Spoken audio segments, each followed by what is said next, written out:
Bueno, vamos a cambiar completamente de tema de información y vamos a hablar un poco de economía. ¿Se viene más inflación, Diana? Ay, no sé, qué miedo. Ay, ay, ay.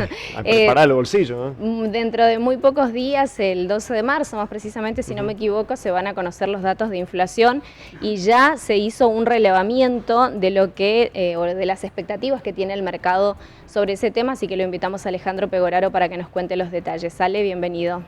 Hola, buenas noches. Bueno, muchas gracias. Efectivamente, hoy el Banco Central publicó lo que se conoce como el relevamiento de expectativas de mercado, que es un documento que se difunde todos los meses y que toma las proyecciones de cerca de 40 entidades privadas, ya sea consultoras, centros de estudio, bancos y demás que participan de este relevamiento, que luego es compilado por el Central y bueno, trae las expectativas que tiene justamente el mercado, el sector privado, en torno a diferentes variables de la economía, entre ellos inflación, tipo de cambio, actividad económica, etcétera, ¿no? Siempre es el dato que está previo a la publicación oficial de inflación y siempre, bueno, te marco de alguna manera un poco hacia dónde iría el resultado final. En el dato que conocimos hoy, la proyección para inflación para los meses de febrero en adelante te muestra una aceleración, un pronóstico mucho más de alguna manera un poquito más grave que lo que había sido el relevamiento anterior, ¿no? Para la misma cantidad de meses. Vamos a ver un cuadrito que sintetiza de alguna manera qué espera el mercado en términos de inflación, de suba de precios para los próximos meses. Para el mes de febrero, que se conoce, como bien decías, Diana, el 12 de marzo, el mercado pronostica 2,7% de inflación. Acordémonos que en enero fue de 2,9% el dato oficial, pero acá lo relevante es cuando comparás la proyección del mercado del mes de febrero de esta última publicación con la del mes anterior. Es decir, en el documento de relevamiento de enero se esperaba para febrero 2,1% de inflación y ahora se incrementó la expectativa a 2,7%. Es decir, están viendo un escenario de aceleración inflacionaria y que se sostiene esa conducta también para los meses que vienen. Pensemos para marzo, el mercado está esperando una inflación mensual de 2,5%, cuando hace un mes atrás pronosticaba que sea de 2,2%, ¿no? Y así lo mismo para los meses siguientes, abril, mayo, junio, recién estaría perforando el 1,5% después de agosto. Recordemos, ¿no?, en el contexto en que el presidente de la Nación reiteradas veces dijo que para agosto la inflación debería arrancar en cero. Bueno, recién perforaría el 1,5% de inflación y cuando uno mira el resultado, o mejor dicho, la proyección para todo el año, también hay un empeoramiento en las proyecciones justamente por el impacto de febrero y lo que fue también enero a términos oficiales de una aceleración bastante más importante de lo que estaba previsto, ¿no? Ale, quiero preguntarte, no sé si se puede enumerar, pero qué condiciones, situaciones tiene en cuenta el mercado para hacer este tipo de proyecciones o en qué se basa? Bueno, primero que nada son la gran mayoría de instituciones que tienen relevamientos propios, ¿no? Entonces están midiendo semana a semana lo que se conoce como inflación de alta frecuencia, que básicamente es un seguimiento diario y semanal de no todos, pero gran parte de los rubros, los que son sobre todo los más significativos, como alimentos, como, tarifa, combustible, etcétera.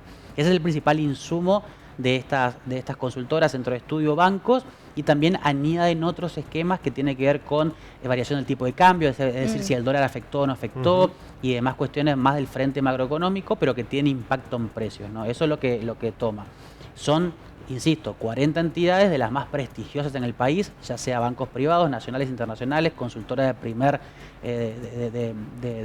calidad, ¿no? de renombre. Entonces es un documento, este relevamiento de expectativa de mercado, que es muy considerado no solamente por las autoridades oficiales, sino también por el propio sector privado, ¿no? Justamente por la precisión, o mejor dicho, la exactitud con la que trabajan en términos de metodología y demás de relevamiento. Y generalmente, Ale, estos documentos se acercan bastante a lo que después indica el INDEC, ¿o no? Por lo general sí, salvo que haya pasado algo entre el corte de relevamiento y el fin del mes, ¿no? Claro. Por eso siempre se suele hacer estos relevamientos los últimos días, más o menos la última semana del mes.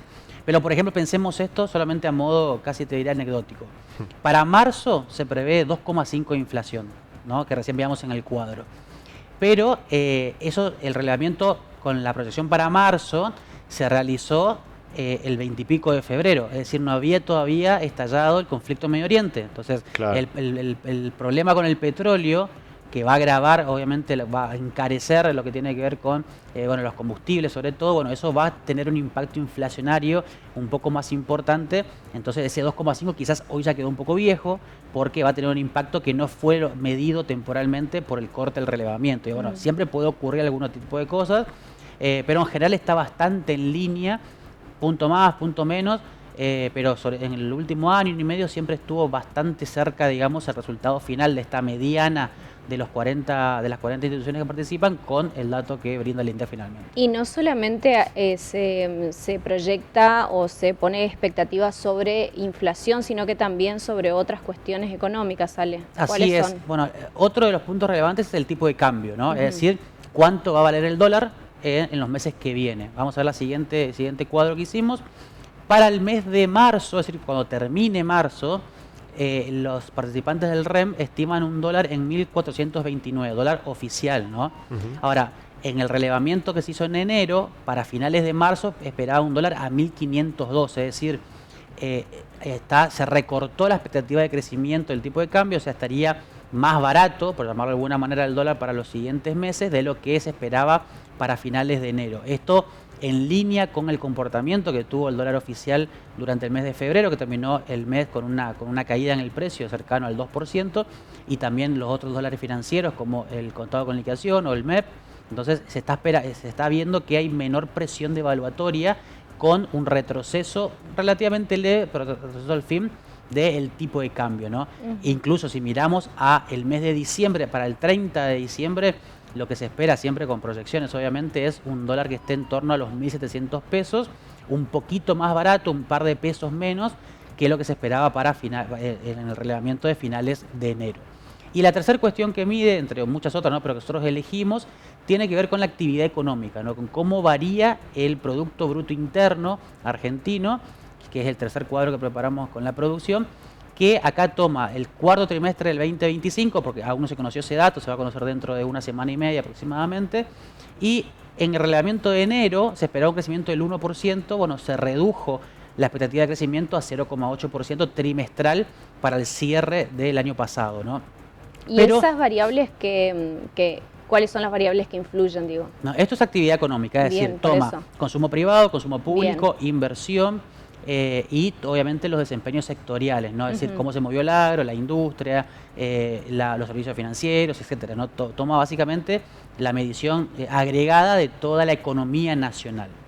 Y como veíamos recién, bueno, para el primer trimestre de este año, decíamos, el mercado espera que tenga un crecimiento cerca del 1% de la economía nacional y se continuaría con un crecimiento relativamente en línea con lo que se esperaba el mes anterior para el segundo trimestre del año. Esto lo que muestra es que hay una proyección, ya no para este trimestre, sino para todo el año 2026, de un crecimiento de la economía del 3,4%, que sería un poquito menor al crecimiento del 2025, que estaría cerrando más o menos en 4,5%, pero en un contexto en donde tendrías 2 años consecutivos de crecimiento de la actividad económica nacional, ¿no? Bueno, Ale, volveremos a comparar el 12 de marzo. A ver cómo nos va. Acuérdense, 2,7% la expectativa del mercado. Bueno, vamos a ver qué ocurre justamente el 12 de marzo. Bueno, muchas gracias. Gracias, Ale, clarísimo como siempre, muy amable. Ustedes.